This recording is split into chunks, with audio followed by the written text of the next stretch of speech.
Bizde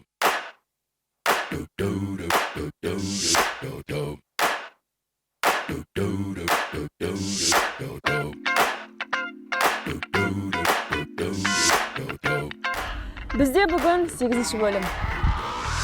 This is that ice cold Michelle fight for that white gold. This one for them hood girls.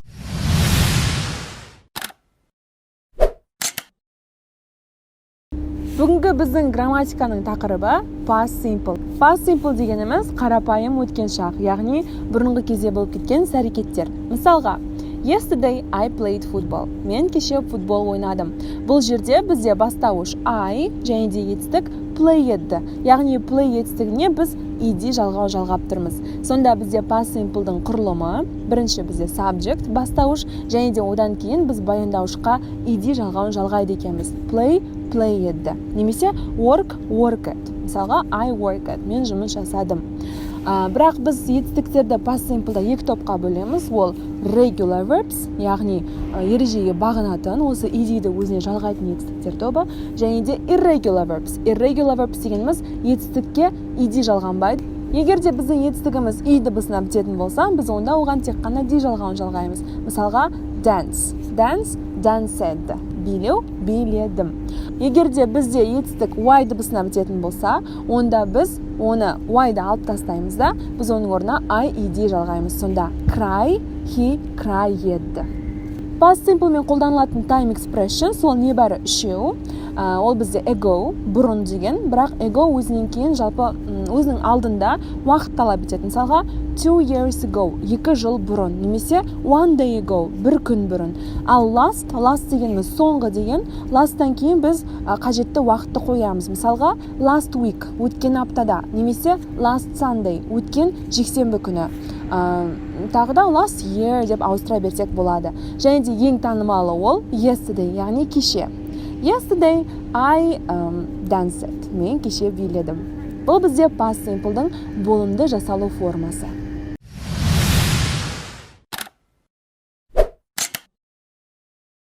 Сәлем достар, бізде бүгін қонақта менің операторым және де арнайы әділет үшін еркін құрамасының ойыншысы Рамазан. Рамазан, рахмет келгеніңізге. Күнде уақыт тауып кеттім. Рахмет үлкен. Бүгін біз сізбен places, яғни жерлерде өтетін боламыз. Ағылшынша жалпы қандай жерлердің аттарын білесіз? Біраз жерде білемін. Мысалы, ресторан. қалай болады? Ресторан. Жарайды. Онда ше бастайық сабағымызды. Сонымен бірінші сөз ол бізде factory. Factory дегеніміз завод. Келесі бізде post office. Post office деген жаңағыдай почта бөлімшесі. Келесі bank. Bank ол? Банк, дұрыс айтасыз. Museum. Музей. Church. Ол бізде шіркеу. Христиандықтарға дін ұстанатындарға шіркеу. Келесі, ал мұсылмандар баратын мешіт ол бізде болады mosque. Москуе деп жазылады, бірақ mosque деп оқылады. Mosque. Жазылуы. Келесі, shopping mall. Ол? Торговый центр, дұрыс айтасыз. Next, railway station. ЖД вокзал, железнодорожный немесе теміржол вокзалы. Келесі, kindergarten. Ол бізде балабақша. Ал мектеп қалай болатын білесіз ба? School. Университет? College. Не деген оңай ағылшын тілі, Келесі бізде stadium. Stadium.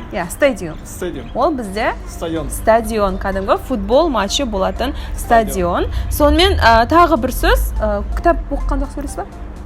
Арасында? Бірақ біз негізі көп бармаймыз өте ондай жерге, қазір барлық интернетте library деген кітапхана, дұрыс айтасыз. Біздегі Абылайхан атында үлкен library бар, Абылайхан атында ба? Ұлттық кітапхана. Абылайхан Абаяда. Дұрыс, кешірім сұраймын. Сонымен бұл бізде жерлердің аты. Қай сөздер есіңізде қалды? Стадиум білеміз. Kindergarten. Ол не? Балабақша. Дұрыс. Сосын ұмытып қалдым. Жарайды. Бізде болды museum, mosque, church. Енді Рамазан сияқты сіздер ұмытып қалмаңыздар, сол үшін жазып алып, жаттап алыңыздар. Thank you for watching.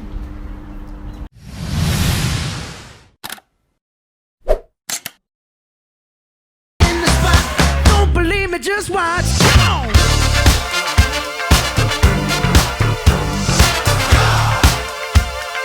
Don't believe me, just watch.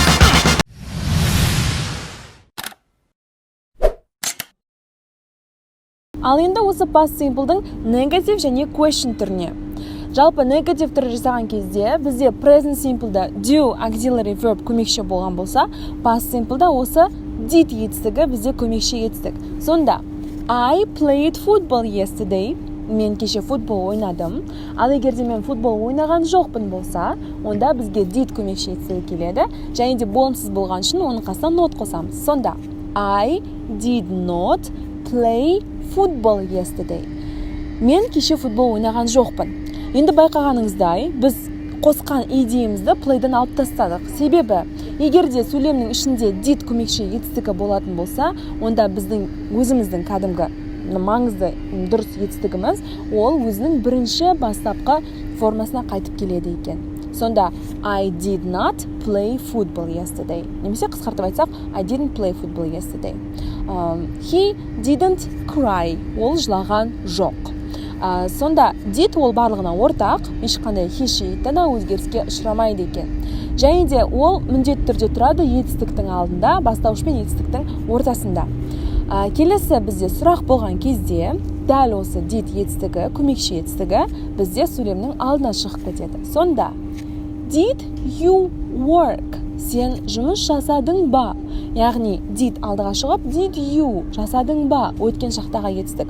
Бұл жерде көріп тұрғаныңыздай work етістігінде ешқандай да ed жалғау жоқ. Сонда did болса, ed туралы мүлдем ұмытып кетеміз. Сонда did you work yesterday? Did you start a new book? Yes, I did. No, I didn't. Яғни, мен жасадым, жоқ, мен жасамадым. Егерде бізде сұрақ тек қана жоқты талап етсе, біз онда жауапты талап етсе, біз онда did пен аяқтаймыз. Yes, I did. No, I didn't. Yes, he did. No, he didn't. Оны қайтадан қайталап бізге қажеті жоқ.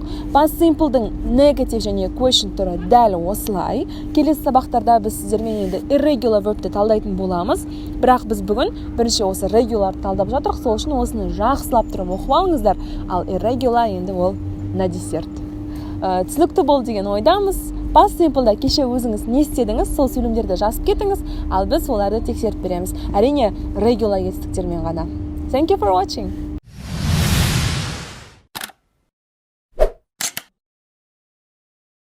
Комментарийдан барлықтарыңыз лол деген сөзді көрген шығарсыздар, Бұл жалпы қандай сөз және оның расшифровкасы, яғни толық айтылғандағы мағынасы қандай. Бүгін біз сіздермен осы сөздерді талқылайтын боламыз, яғни көп кездесетін, күнделікті өмірде қолданылатын және тек қана ағылшындар емес, жалпы біздерде қолданысқа ие болатын кейбір сөздердің толық аудармасы. Сонымен бірінші ол бізде жаңағы лол. Лол дегеніміз laughing out loud, яғни өте қатты қарқылдап күлу. Былайша біз айтқанда кәдімгідей күлкіден өлеміз деп айтамыз ғой, сондай мағынаны білдіреді екен. Келесі бізде BTW, by the way, яғни айтпақшы. Мысалға сіз біреуге бір нәрсе айттыңызда, тағы бір нәрсе айтуды ұмытып кеттіңіз, Сол кезде by the way, то есть BTW үтір жаңағы айтатын информацияңызды айтсаңыз болады. Келесі ASAP, яғни ASAP, as soon as possible, яғни как можно быстрее, қолдан келгенше тезірек. Мысалға, досыңызға жазасыз, hey, ASAP, call me, яғни как можно быстрее позвони мне, как можно возможно, түсініңіз. Келесі, бәріміз білетін souls дегеніміз save our souls, яғни біздің жанымызды сақта, яғни құтқар деген мағынада. Сол үшін біз souls деп айқайлайды екенбіз. Келесі, BFF дегеніміз достарға арналған best friends forever, яғни өмір бойы ең адал, ең жақын достар. BFF. Do you have a BFF? I have. See you. see you. Яғни бұл жерде қысқартылғаны дыбысталу бойынша қысқартылып тұр. Яғни see дегеніміз көру, you дегеніміз сен. See you деген сөз ол бізде көріскенше, яғни келесі кездескенше, дәл соны ағылшындықтар жай ғана see және you әріптерін қолдану арқылы қысқартса болады екен. Келесі ол бізде IDK. IDK ол бізде I don't know, яғни мен білмеймін. Мысалға, do you know what is the capital of Great Britain? I don't know, IDK, I don't care. Маған білмеймін, керек емес деген сияқты. Бірақ оны білу керек. Келесі NP, яғни no problems. Мысалға, hey, thank you десе біреуге соларға hey NP, no problems деп айтсаңыз болады. Жаттап алыңыздар, сақтап алыңыздар, жазып алыңыздар және міндетті түрде қолданып жүріңіздер. Себебі қолданбасаңыздар ұмытып қаласыздар. Practice makes perfect. Thank you for watching.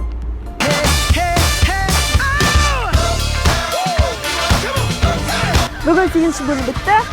See you 9-ші бөлімде.